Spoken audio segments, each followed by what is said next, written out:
Thanks to IADA for the invitation.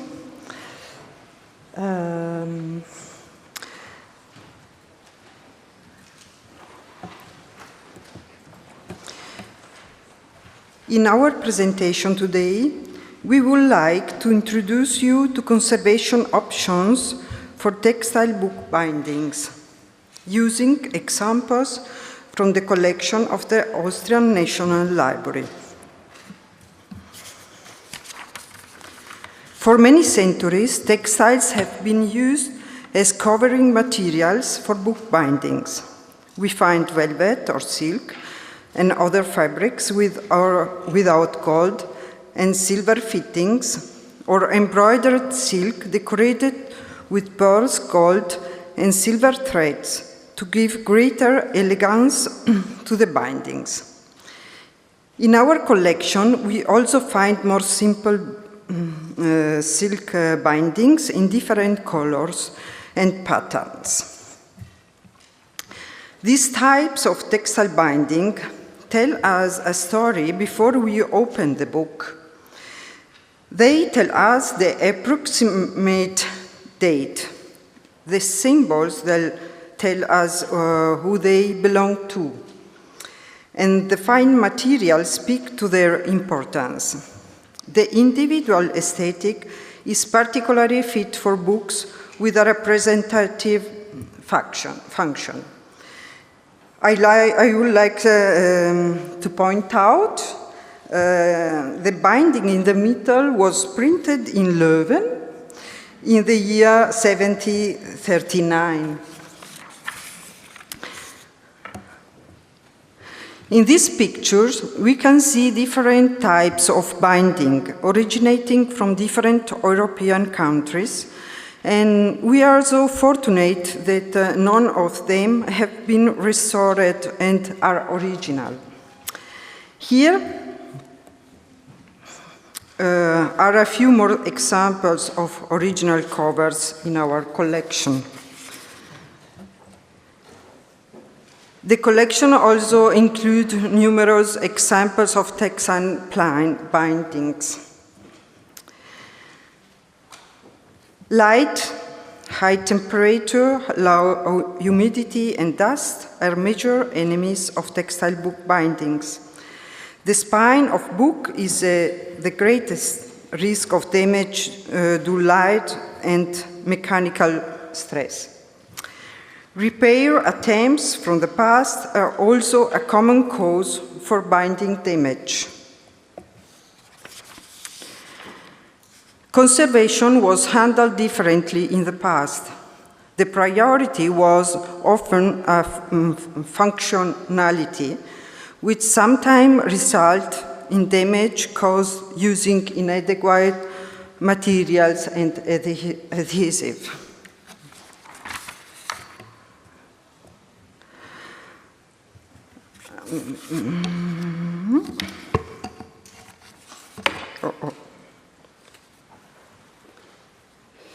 This is the storage itself can also cause damage. Boxes are sometimes too small, and material used in they may cause problems over time. As you can see here, the gray padding is stuck to the book textile and very difficult to remove. Damage to joints in textile binding is more of a challenge than other materials. The weight of the supporting wood or metal really damage the other textiles when opening the book. Before this project began, I looked at restoring objects with the eyes of a book conservator.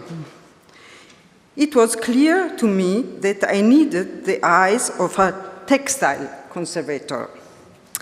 Now I see how critical it is to collaborate with a textile expert for this type of conservation. Thanks to Silvia joined the project, it was possible to begin a combined approach to the conservation of textile binding.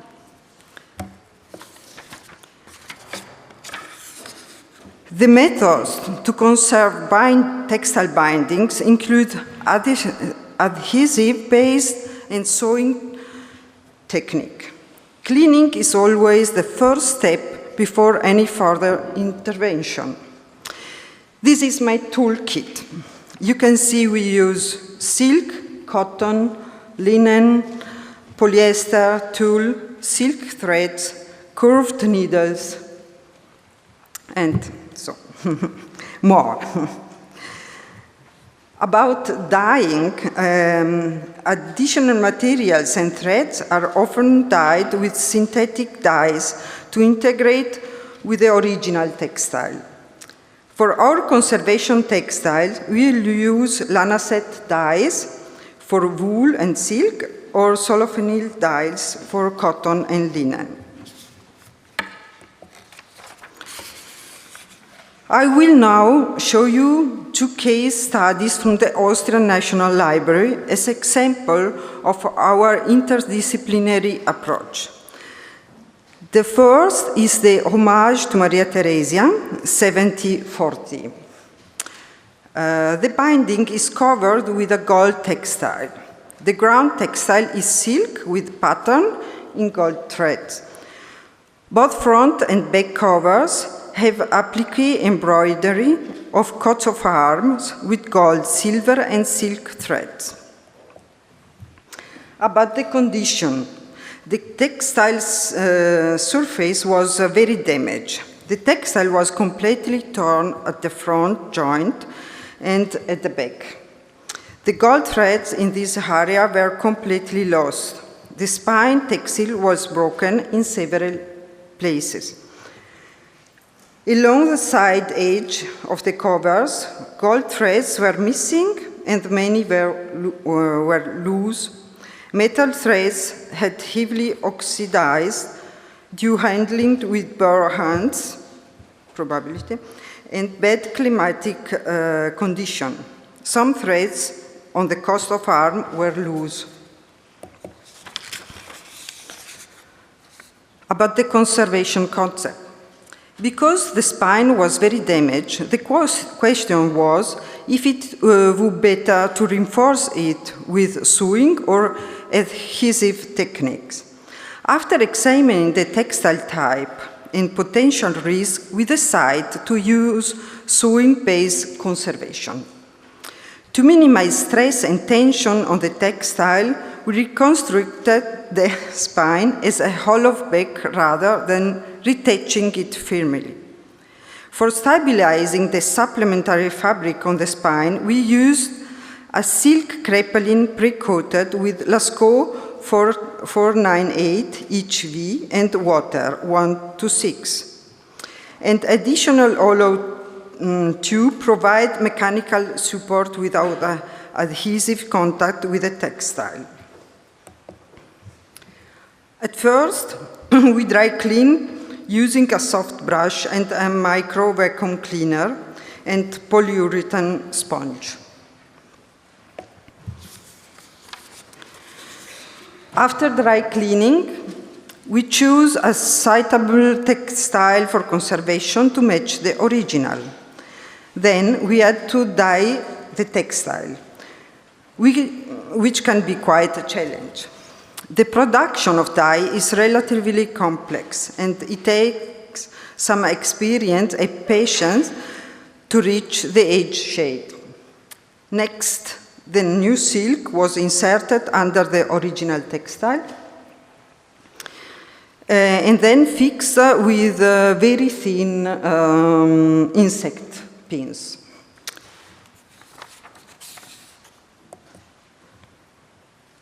Starting from the tile, the silk fabric was sewn to the remaining original fabric using couching stitches placed every 5 millimeters across the spine. First, a long stitch was worked on the top side, then overcast from the reverse with several short cross stitches. These secured the threads and joined the textile evenly. A fine round needle and dyed silk thread were used. The end band were repositioned and sewing to the spine's original fabric. Then the new silk was pulled under the gold textile of the front cover. To provide sufficient tension and prevent the cover lifting when the book is opened, the new silk was fixed to the front cover under the original fabric using wheat starch paste and water 1:2. The original textile was likewise attached to the cover. No adhesive was used at the joint. Here, the textile were connected only with sewing techniques. After the fragile back textile had been sewn onto the new textile, we had to decide if we wanted to add a layer of additional protection to the cover. You knew that the loose threads fixed to the covers could come loose again under mechanical stress. To prevent this, we decided to cover all the surface with a fine polyester tulle. Of course, this had to be color matched first. After nearly 6 months of working together, this is the result. We have preserved the book's integrity, and now it can be used again with care.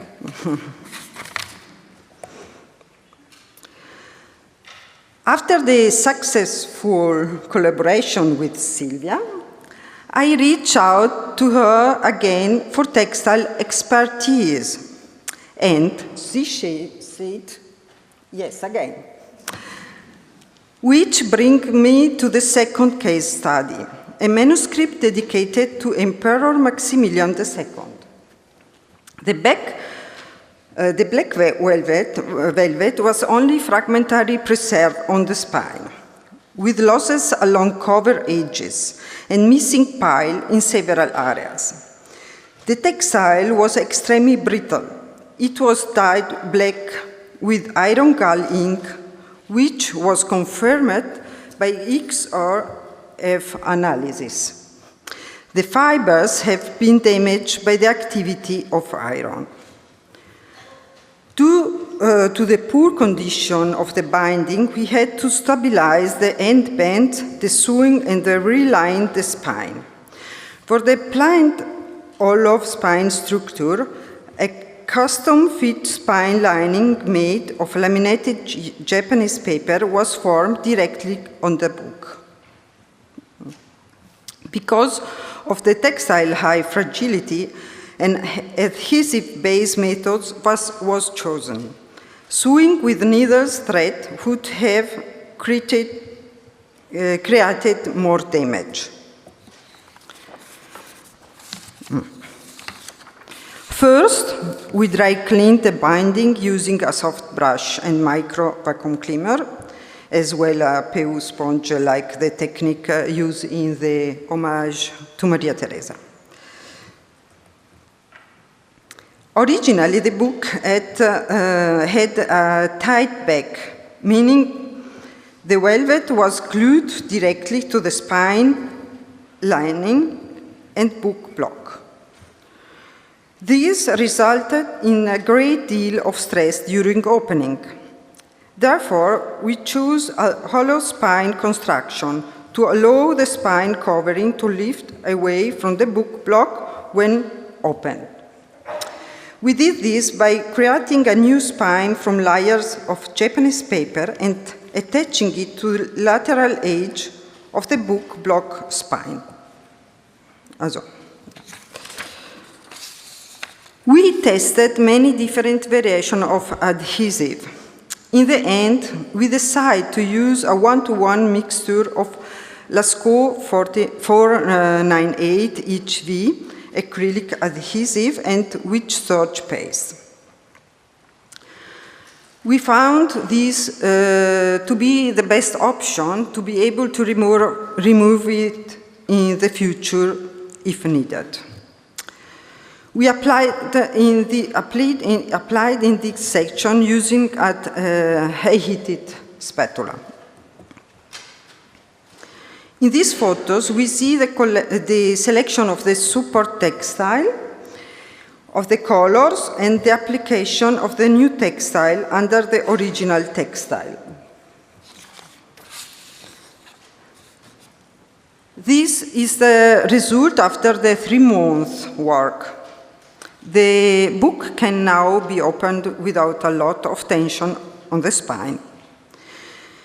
And we can be read again, consulted, and so on.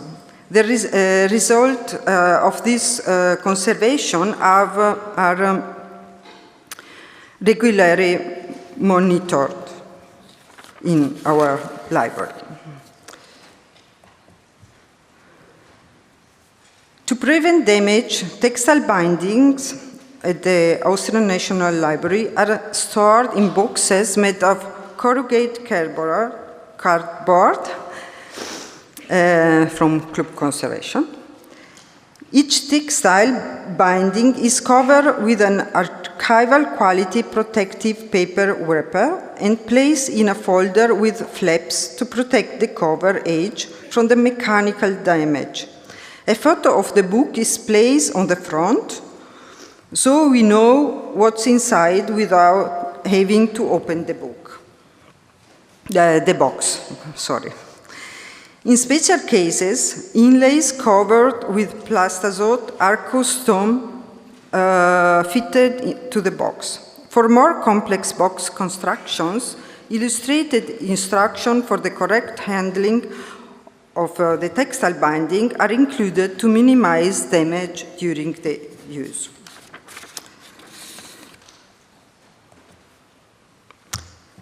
In public areas, we use different storage.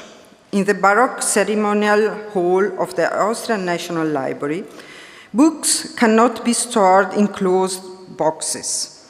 To protect the books from damage in this setting, we have developed a protective packaging made on unbuffered paper and a textile strip that match the color of the binding.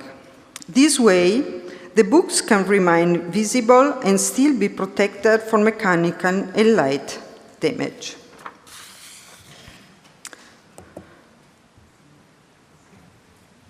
I hope to leave you today with a new perspective about how important the collaboration between a textile conservator and a book conservator is. Together, it is possible to develop better methods that protect the textile and allow access to the book. Working together and discussing our approaches, Silvia and I have learned a lot from one another. Together, we have adapted methods of textile conservation for book conservation. Silvia taught me how to dye textile and how to work with extremely thin needles and threads. We continue our collaboration.